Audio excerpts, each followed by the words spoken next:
You walk into a packed gym on a Tuesday night and you see success.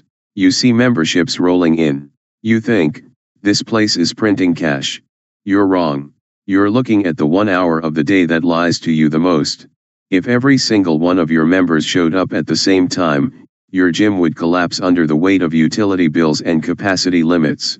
Successful gym owners aren't in the fitness business, they're in the subscription business. Today, we're breaking down the economics of owning a gym and why 80% of independent owners are actually running a debt trap, not a business. But before we get into the P&L sheets, I'm going to show you the one asset most gym owners buy that is actually a massive financial liability and why it's probably destroying your business right now. Stop thinking about fitness. Most people don't fail in this business because they're bad trainers. They fail because they are bad accountants. Here is the paradox. To survive, you need members. But if you actually get all your members to use the gym like they say they will, you go bankrupt. It's a statistical bet.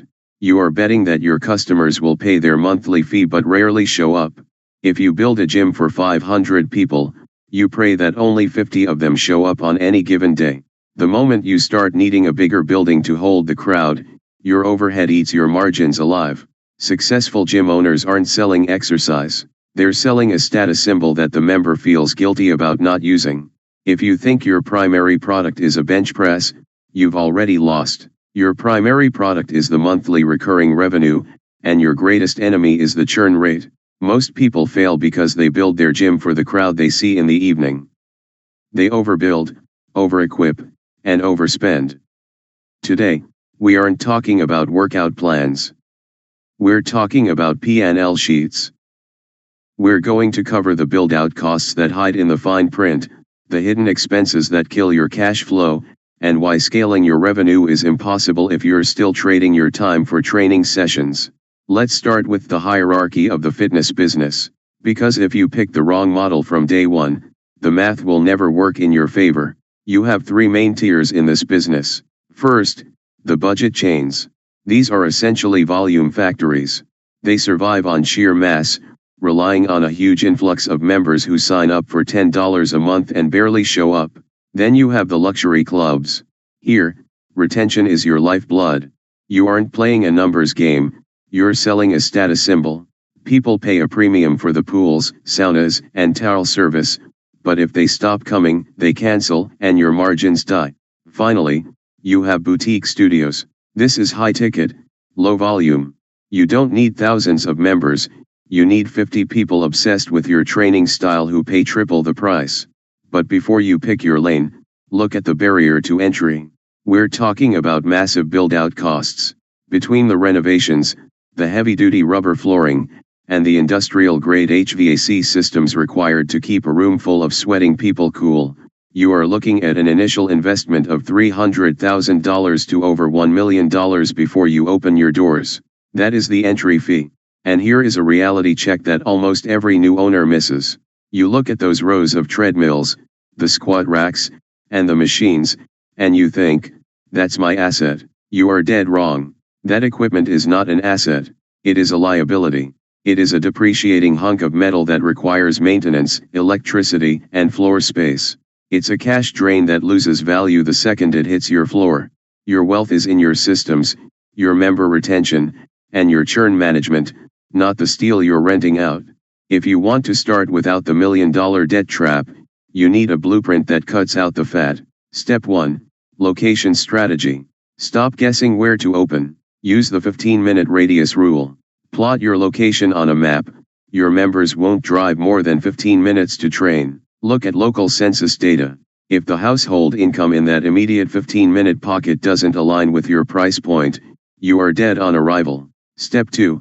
Source smart equipment. Stop burning cash on shiny, brand new gear. You don't need a massive loan for machines that depreciate instantly. Use sites like GymSource or Direct Fitness Solutions. You can source professional grade, refurbished equipment for a fraction of the retail cost. That is capital that stays in your bank account, not a leasing company's pocket. Step 3. Automate operations.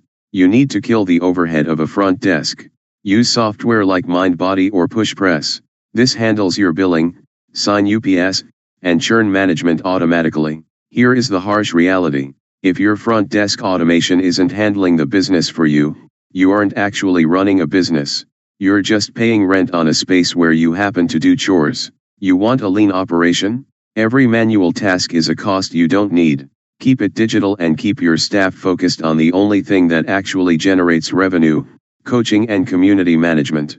Even if you nail your business model, the quiet expenses will eat you alive.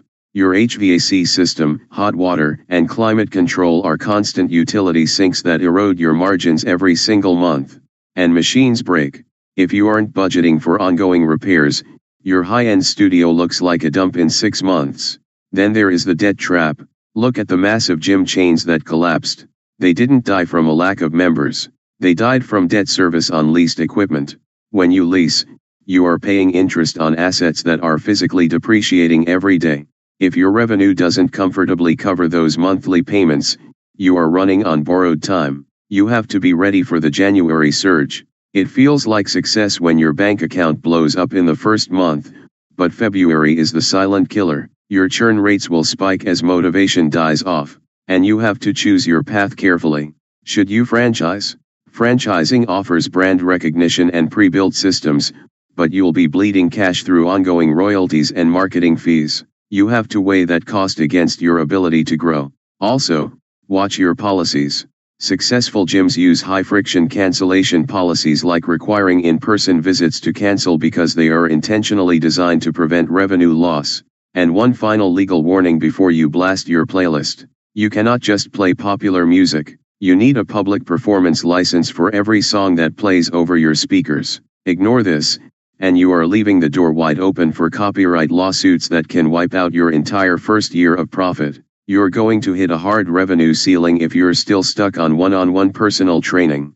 That's just trading your time for money, and frankly, that's not a scalable business model. You have limited hours in a day, and once your trainers are fully booked, your revenue stops growing. You need to break that ceiling. The secret to a 7-figure gym is moving to small group training.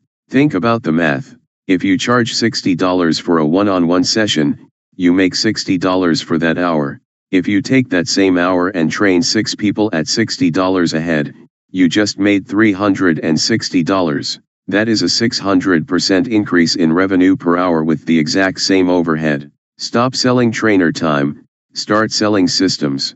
When you stop being the person holding the stopwatch and start being the person running the program, you finally stop having a job and you start owning a business. This is the only way you shift from running a struggling local studio to managing a legitimate financial asset. If you're finding this math useful, I put a link in the description to a free spreadsheet I use to calculate my gym's burn rate. You can grab that to follow along. Now, let's wrap up the reality of this industry. So, that's the reality of the fitness business. It's not a get-rich-quick scheme. It is an operationally heavy, churn-sensitive industry that demands your absolute attention to detail. The difference between a profitable gym and a bankrupt one comes down to tiny variables: your churn rate, your maintenance schedule, and your ability to scale through group classes. It is not about the weights, it is about the math. Now, I know as you start your own journey, you're going to have specific questions about contracts, equipment financing, or lease negotiations. I've set up a dedicated community channel where I share daily tips, behind-the-scenes research, and answer all your questions directly. If you want to grow alongside me and get exclusive advice, click the link in the description below to join the community. I'll see you on the inside.